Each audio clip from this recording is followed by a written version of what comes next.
Seorang muslim itu kalau sakit tidak akan pernah tahu kalau itu dari dosanya. Dan banyak yang tidak menceritakan bahwa itu dari dosa. Enggak.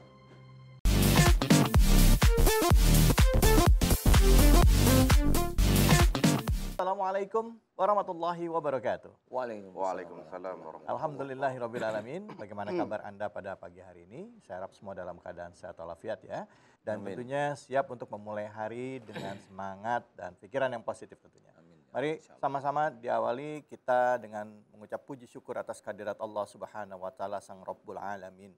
Karena atas nikmatnya kita masih diberikan kesempatan untuk menjalani kehidupan di dunia ini dan memperbaiki diri kita.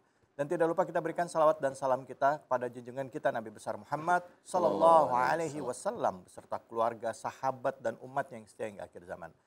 Hari ini kita kembali lagi bersilaturahim dalam program Siraman Kolbu Sejukan Hati. Nah, seperti biasa hadir bersama kita guru kita Ustadz Danu yang dari tadi kita udah sempat ngobrol-ngobrol banyak hal, tema kita terutama hari ini ya. Ini bicara mengenai dosa. Menarik loh. Coba pemirsa pernah tidak membayangkan ya, andaikan dosa itu dapat terlihat.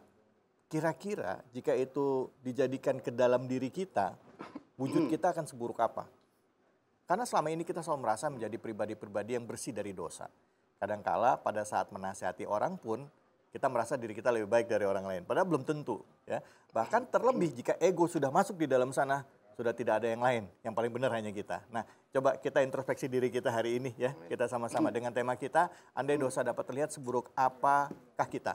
Dan juga hadir bersama kita guru kita Ustadz Zaki Muhammad. Assalamualaikum warahmatullahi wabarakatuh. Waalaikumsalam warahmatullahi wabarakatuh. Gimana Ustadz? Sehat? Alhamdulillah. Ustadz Jack Mehmet. Ustadz, Ya. buat tema ini sudah siap ya? Insya Allah. Bahasan yang jadi bahan renungan kita pagi hari Insya Allah, ini ya. mudah-mudahan. Untuk itu, ya baik. Untuk itu kami persilakan Ustadz untuk memulai dengan tausiah yang pertama. Fadhol Ustadz. Ya Rabbi bil Mustafa balik maqasidana waghfir lana mammadha ya wasi'al karami. Haji Markum dompetnya jatuh. Assalamualaikum warahmatullahi wabarakatuh. Waalaikumsalam. Bismillahirrahmanirrahim. Alhamdulillah. Assalatu wassalamu ala rasulillah. Wala hawla wala quwata illa billah amma ba'd. Yang sama kita hormati dan yang kita muliakan guru kita Al-Ustadz Danu dan juga Mas David Halik. Mudah-mudahan keduanya selalu dalam keadaan sehat walafiat. Amin. Puji syukur hadirat Allah, salawat dan salam selalu tercurah kepada junjungan kita, baginda Nabi besar Muhammad Sallallahu Alaihi Wasallam. Para pemirsa Siraman Kolbu di mana saja Anda berada, salah satu kenikmatan besar yang Allah berikan kepada umat manusia adalah manakala Allah masih tutup nih segala dosa, aib dan kesalahan kita. Bahkan berkumpulnya kita pada kesempatan pagi hari ini di acara yang penuh dengan kemuliaan ini, itulah juga salah satu tanda Allah masih tutup aib, dosa dan kesalahan kita. Subhanallah.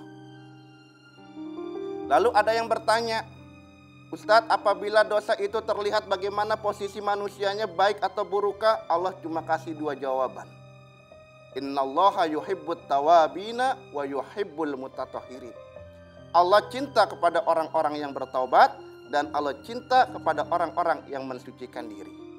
Ayat ini singkat tapi substansinya luar biasa. Kenapa? Yang pertama, Allah cinta kepada orang-orang yang taubat. Siapa itu orang-orang yang bertaubat? Adalah orang-orang yang mengakui akan segala dosa dan kesalahannya, kembali kepada ajaran Allah dan sunnahnya baginda Rasulullah Sallallahu Alaihi Wasallam. Bahkan orang yang mempunyai keimanan yang sempurna, walladzina idza fa'alu fahishatan aw zalamu anfusahum. Apabila mereka melakukan kesalahan, mereka melakukan perbuatan keji untuk dirinya atau bahkan untuk orang lain, zakarullah fastaghfaru lidzunubihim, maka ia langsung mengingat Allah dan bertobat akan segala dosa dan kesalahannya. Nah, jadinya Mas David ya, kita tidak boleh memandang remeh orang-orang yang menangis menyesali dosanya. Kenapa? orang yang menangis karena dosanya, bertobat karena kesalahannya itu lebih mulia dibandingkan orang-orang yang tertawa dalam ketaatannya. Nah, ini yang harus menjadi renungan buat kita. Lalu yang kedua, Allah cinta kepada orang-orang yang mensucikan diri. Artinya apa? Setelah kita bertobat kepada Allah, Allah perintahkan kita mensucikan diri. Apa caranya? Satu, mendirikan ibadah yang namanya sholat. Yang kedua, kita kembali kepada Al-Quran. Kenapa dengan Al-Quran? Karena Al-Quran ini adalah petunjuk buat kita. Orang yang dekat dengan sholat, dekat dengan Al-Quran, maka kehidupannya akan dimuliakan oleh Allah Subhanahu wa Ta'ala. Tetapi sebaliknya pemirsa, apabila kita jauh dari sholat, jauh daripada Al-Quran, perbuatan kita melakukan perbuatan keji, perbuatan kita melampaui perbuatan yang di luar batas, maka Allah katakan kepada orang-orang yang hidup ini, mereka boleh hidup di alam dunia, tetapi ketika dosanya diperlihatkan, maka orang-orang tersebut diibaratkan bangkai-bangkai yang berjalan di hadapan Allah Subhanahu wa Ta'ala. Jadinya inilah buat kita semuanya menjadi renungan, bahwasanya ketika kita hidup di alam dunia ini, tujuannya cuma satu, kita ngaku sebagai hamba dan mengakui Allah sebagai Tuhan kita. Wa ma khalaqul jinna wal insa illa liya'budun. Tidaklah kami ciptakan, kata Allah, aku ciptakan jin dan manusia kecuali untuk beribadah pada Allah Subhanahu wa Ta'ala. Mungkin ini aja Mas David, Pak Ustadz, yang dapat Al-Fakir sampaikan. Mudah-mudahan bisa menjadi renungan dan bahan muhasabah buat kita semuanya. Ipin Upin main di sawah. Cakep. Palanya botak kejebur kali. Cakep. Tolong dimaafin kalau ada yang salah. Insya Allah besok kita berjumpa kembali. Masya Allah. Assalamualaikum warahmatullahi wabarakatuh. Waalaikumsalam warahmatullahi wabarakatuh. Ipin Upin rambutnya gondrong. Apa tuh? Gak ada.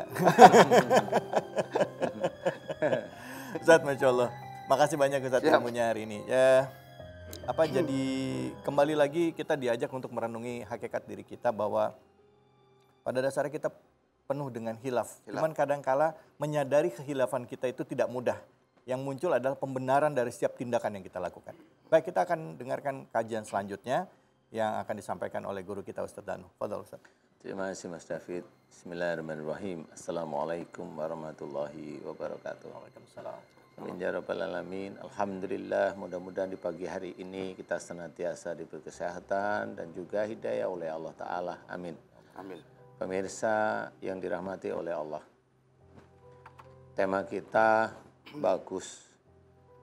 Kita diminta untuk memahami apakah kita itu melakukan dosa itu faham atau tidak. Yaitu andai dosa dapat terlihat, seburuk apakah kita.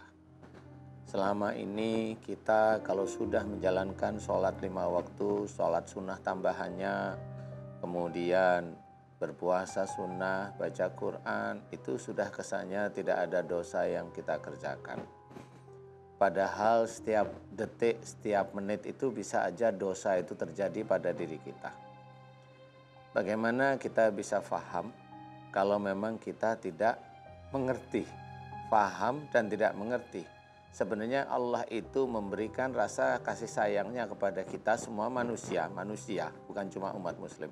Itu salah satunya adalah dari satu ayat aja ringan yang itu sehari-hari kita bisa amati.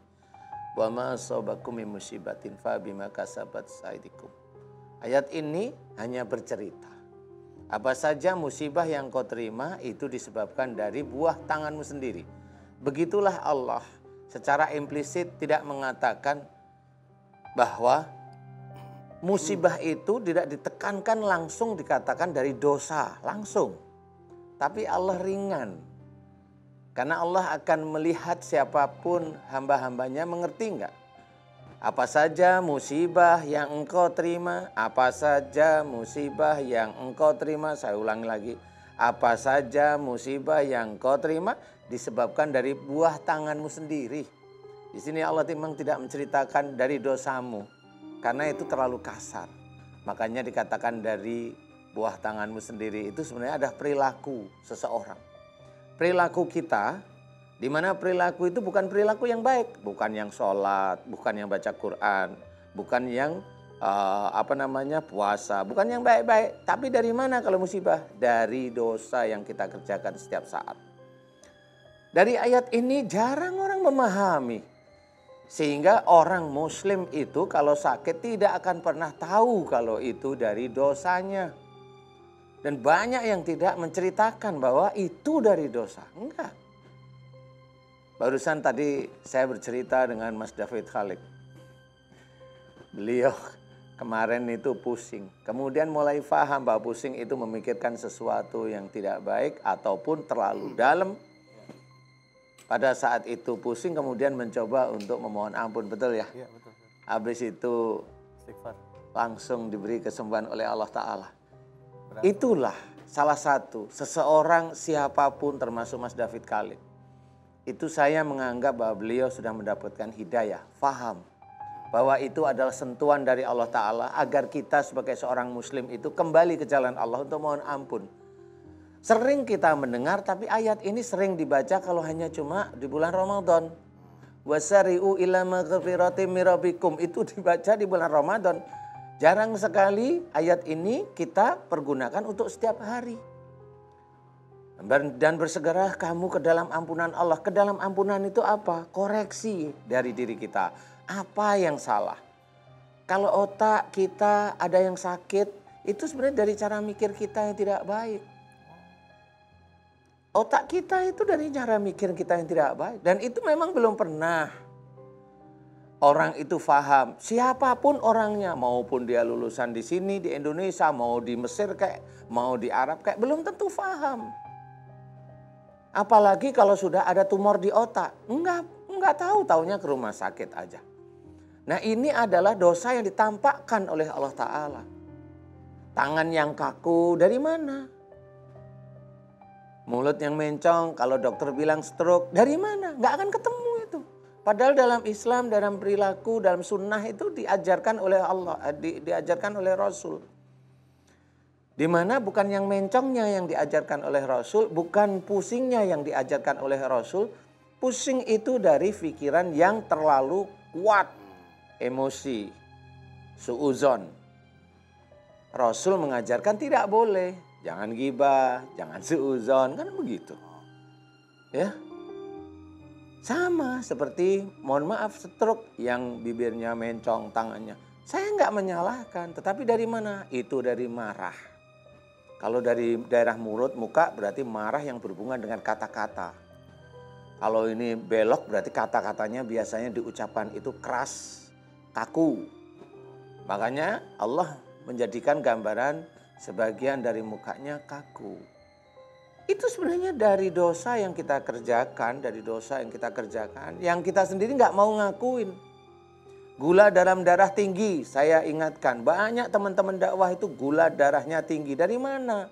Insya Allah kalau dia punya ide, punya masukan, punya nasihat, orang itu disuruh untuk mengikuti, harus. Kalau tidak ada kejengkelan di sini. Kalau nyuruh juga harus, kalau nggak dijalanin marah, jengkel. Nah, itu gula dalam darah tinggi.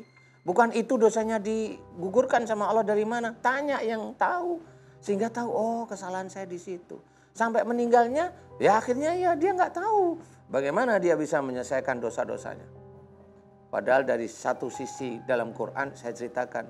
Wala nudhiqannahum minal adabil adna dunnal adabil akbar. Ini satu ayat berhubungan dengan sakit. Dan Allah akan menimpakan siksa kecil kepada mereka di dunia. Siksa kecil di dunia bagi manusia apa? Ya sakit. Sebelum siksa besar di akhirat. Sebelum siksa besar di akhirat apa? Siksa besar di akhirat itu neraka. Berarti orang sakit itu besok di akhirat jelas Allah sudah menuju masuk neraka. Bagaimana kita nggak mau paham? Mudah-mudahan ini bisa menjadi gambaran bahwa kita harus sujud pada Allah Ta'ala. Amin. Masya Allah. Amin amin ya rabbal alamin. Wallahu a'lam. Alhamdulillah. Terima kasih banyak Ustadz. Ini sebenarnya masih pengen nanya lagi nih Ustadz. Ini baru sedikit ilmunya Ustadz yang keluar. Memang kalau kita renungkan, termasuk saya yang tadi disampaikan Ustadz, ya mengalami hal-hal yang tidak menyenangkan atau pusing, gak enak badan, langsung buru-buru introspeksi diri deh. Kali-kali ada hal-hal yang kita lakukan yang mungkin entah menyakiti orang atau mungkin perasaan kita atau sikap kita. Nah istighfar sambil menyadari, itu dia, menyadari dan memohon ampun pada Allah. Ya mudah-mudahan ini baru tahapan awal untuk bisa memperbaiki diri ke depan.